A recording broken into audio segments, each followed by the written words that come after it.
All right, welcome back. My name is Denzel, Girl Scouts of Suffolk County. And if you see my videos before, you recognize this beautiful body of water behind me. Basically, today what we're going to do is we're talking about our Eco Advocate program. So, an advocate, you may ask, is someone who publicly speaks for a policy, a cause. They raise awareness about it. That's basically what we're going to do today. In my previous videos, I talked about the Flint water crisis and how it started since 2014, and when people in Flint are still suffering from stuff like that. So today we're going to give some more examples, whether that be global warming, whether that be a pollution problem, whether that be some more environmental issues. So what I want you guys to do is I want you guys to basically get a whiteboard or a piece of paper, and I want you guys to formulate and research your own environmental crisis, figure out how to then maybe give it some resolutions, and then another way to build and raise awareness about it, whether that be creating a coalition, whether that be social media, whether that be grassroots and getting out there and raising, even though right now we're doing social distance, when this is all over, maybe you want to give out flyers or something like that, or something that's a little bit more environment friendly. All right, so what we're gonna do is we're gonna discuss a couple things today, and we'll give you a good insight on what is an environmental crisis you guys should be worrying about, and how do you go about solving these crises or help to solve these crises. Stay tuned, we'll be back for more. Okay, so another thing that is one of the main environmental issues going on is our waters. We don't have clean water. I mentioned that before in my program before, talking about Flint water crisis. But something that is majorly an issue is the general water supply and how dirty it is. Now that we can recycle, we should be doing more so of this stuff, especially the stuff like the little plastic rings that sodas come in, little 6 rings. Those stuff right there is very detrimental to ducks, geese, turtles. They get their heads stuck in there. So we want to make sure we recycle, and therefore we protect marine life. By doing this, having a clean water supply, it will help some of the marine life flourish and repopulate. So that's definitely something we want to do. Later on, I'll show you some things that you can use instead of these single-use plastic items. So be mindful of that, and if that's on your list of causes, make sure you do your proper research to then do some other things, some recyclable things you can use, or alternative plastic products. All right, stay tuned.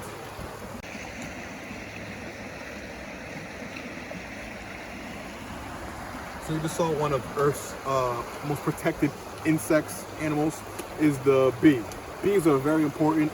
They pretty much pollinate all the other plants. So they're very important, very vital. So don't be scared of bees. Don't kill the bees because we need them. We can't have, bees carry the pollen from bees carry the pollen from plant to plant. So it's very imperative that we need them. Basically, if we have no bees, vegetation stops growing. And then when vegetation stops growing, we don't have oxygen that is released from the plants. So that basically shortens our lifespan by not having the bees. And we never really realize how much of a small animal can have such a huge trickle-down effect, but it can. So no bees means fewer plants means fewer oxygen and fewer food for us. Or some people who are vegan and vegetarian, there's no plants because there's no bees.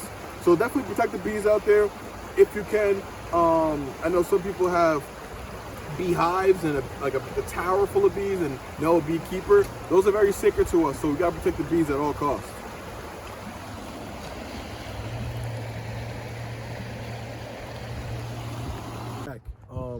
So we're here to talk about the Eco Advocate program. One of the big things that's very important is the air. Air is all around us. Right now, the air quality happens to be increasing just because less people are on the road, less public transit because of the whole coronavirus going on. So I feel like because of the corona, the Mother Earth has almost like reset itself, and almost taking care of itself. So it's a beautiful thing. But we also got to keep in mind that when this whole corona thing happens, there's going to be a huge influx of people going out because they miss the outdoors, and then we would then corrupt the air quality again. So it's very important that we, carpool, we, you ride our bikes if we can walk if we can, just trying to protect the air quality as much as possible, because we need it, and plants, like I said in my last clip, plants are very important. So if we plant more things, then they would have more oxygen for us to breathe, thus keeping us alive and increasing the quality of the air.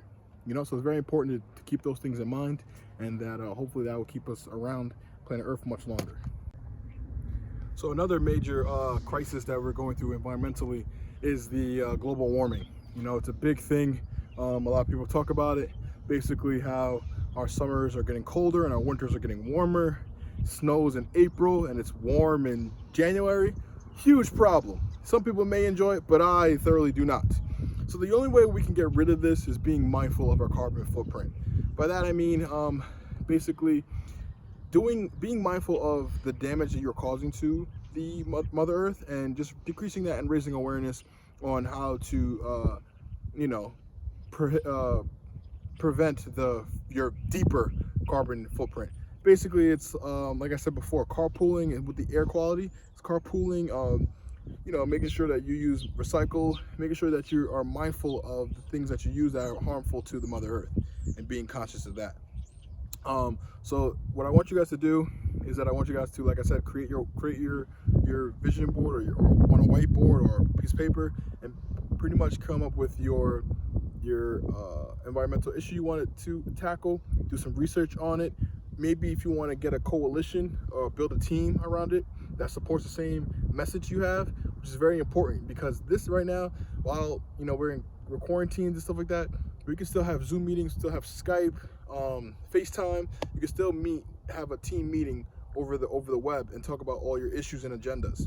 So that way you can have one small coalition that has the same message and a collective identity. So organize your team, organize what your problem is, and then we'll talk about possible solutions and other ways where you can raise awareness and help your cause out. So basically, we talk about some things about the environmental issues that we have going on, but I just want to throw some facts at you guys. Dealing with the Flint water crisis just a little bit more in depth. In a CBS News article, Dr. Moma pretty much estimated that if any child under 6 has been affected by the contaminated water, and she says about maybe 14,000 kids in that sample size. So we're saying 14,000 kids under the age of 6 has been affected by this lead contaminated water since 2014. That's insane. Even though the state of Michigan spends over $300 million, residents are still worried about their water conditions. With the air pollution, we know it's the burning of fossil fuels. Coal is very, very toxic, but we use it for more than half of our electricity. So there's some possible energy sources that's different from using coal. And we've said this already too, with less driving and more carpooling, that the cars also burn fossil fuels. Maybe finding another fuel might help for that. And in terms of global warming, it's almost like a trickle-down effect. It affects everything. So it's the burning of the fossil fuels, which then affects the water, which then affects the crops, the air, our health, especially in more metropolitan places. The heat traps these chemicals, which then create smog, and smog kind of lives in the city, and then it could affect your lungs, your liver, stuff like that. So those are just some things where it trickles down to affect us. Now, on your vision board or your whiteboard or whatever you're using to lay out your plans, I definitely want to make sure you choose which one you want to focus on. And then one thing too is, like I said before, is making that team, that coalition, because a united front sounds very good in terms of when you're trying to lobby and gain some awareness. You know, if you go to a local government's office with a united front, one solid voice, then it's, you know, it's easy to get your way. You know, so get that turn that coalition into a community. Okay, so we talked about some of the issues that haunts us as residents on Mother Earth. Let's talk about some of the solutions.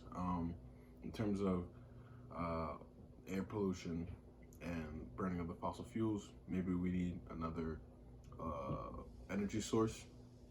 It might be helpful. I know we do hydroelectricity. That may work. Maybe use more wind turbines to create electricity. That's another source. But we need something that's clean and renewable. And this would, you know, maybe solar power would help too. So those are some things that we can use instead of burning fossil fuels. And in terms of burning the fossil fuels, maybe we can use something different. I know everybody is trying to petition to have more electric cars. That will help the economy a little bit more. And then as well, not only do you have more electric cars, but we also would use a different oil source. Most of the oil comes from these fossil fuels, but I know people start using like vegetable oil or corn oil to use for their cars. So maybe that's another thing that we can start tapping into to help us out here and decrease our carbon footprint. So now what I want you guys to do, what I want to show you guys to do, I want to make my own form or plan to kind of give you guys a structure in terms of how you guys should make it and what you guys should focus on in terms of building your team and who to contact and what things you want to address while you're making this this plan. All right, so we'll make a plan in 2 seconds. Be right back. Another brilliant way to help Mother Earth is composting. So basically, composting is the most natural way to get rid of biodegradable waste. You got a pile of stuff that can be break down naturally, like food and stuff like that. And then we pretty much let nature do its course. You know, earthworms and bacteria will start breaking that down, and then we have a viable place and exit for these kind of wasteful things, rather than just throwing them and messing them up and that kind of stuff. So definitely want to start composting too. It's very brilliant, and I'll help you with that too.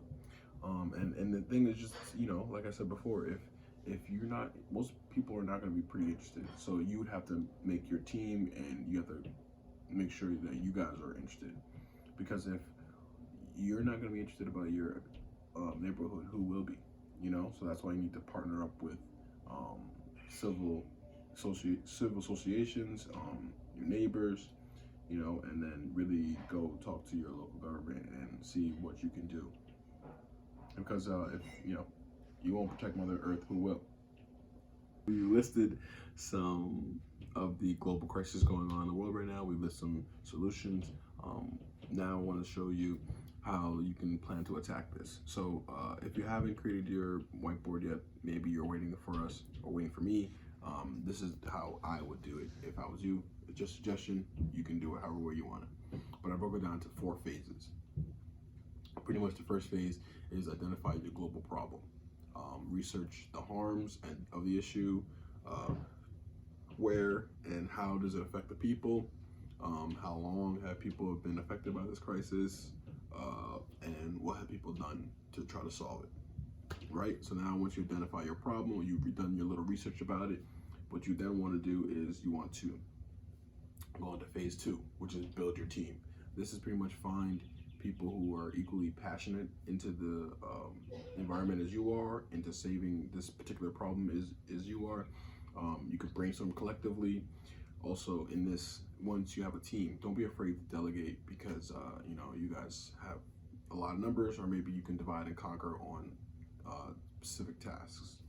And then you also want to have that collective voice. Like I said before, you want to have that unified front, so that when you go to meetings or if you speak out in the public, one person can speak on behalf of the whole team. So that's very important. And for phase 3, This is pretty much your find solutions and alternatives phase. Basically, what you want to do is you want to brainstorm solutions with your team. You want to think about a timeline, maybe a short to intermediate to long-term goals and solutions that you're trying to work on. You want to have some backup plans for sure in case something doesn't go out well as what you want to do, and as well as like some alternatives. Like I said before, maybe things can be experimental and it's just theory, but at least it's a viable alternatives instead of using what we're using now.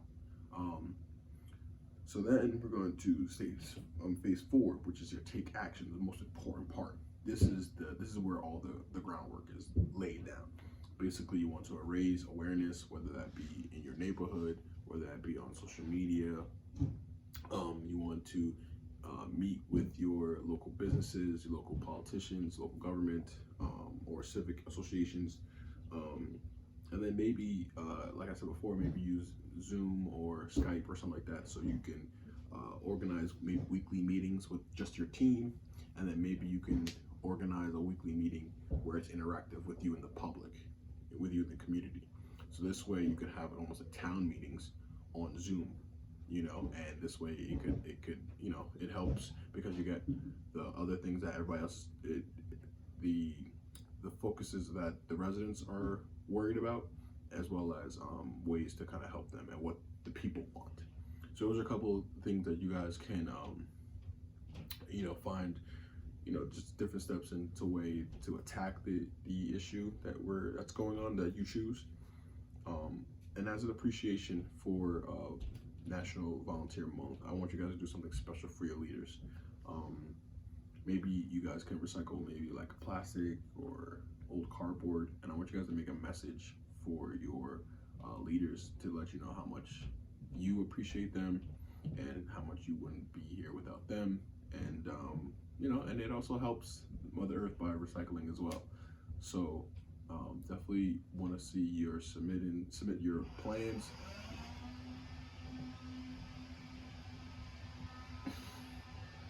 I mean,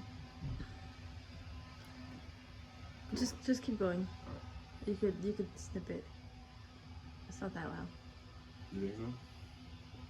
All right. Anyway, so definitely when you guys are done, I want you guys to submit all of your plans, or at least send in a picture of your plans to Instagram or Facebook, Girl Scouts _SC. We want to see it, and we also want to help protect Mother Earth because we're all inhabitants of this beautiful planet, and we want to keep the air quality good. We want to keep the water clean and fresh, and we want some more critical thinkers there to help with the next generation of people who live on the earth.